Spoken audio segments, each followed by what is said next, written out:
Today, we have two titans of the winter tire world, the Michelin Alpin 6 in its final press test before the arrival of the Alpin 7, and the Continental WinterContact TS 870p, a leader in Middle European winter performance. Which tire reigns supreme?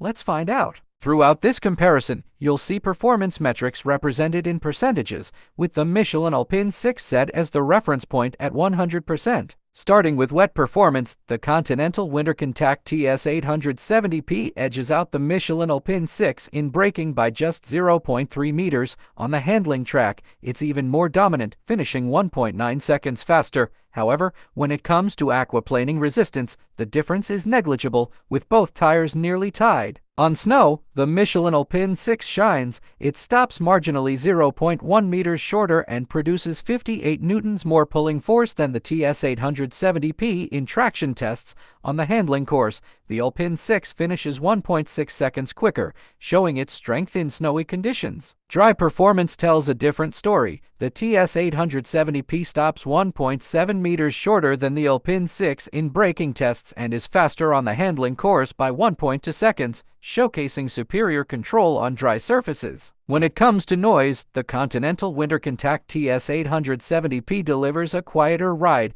producing 0.7 decibels less exterior noise.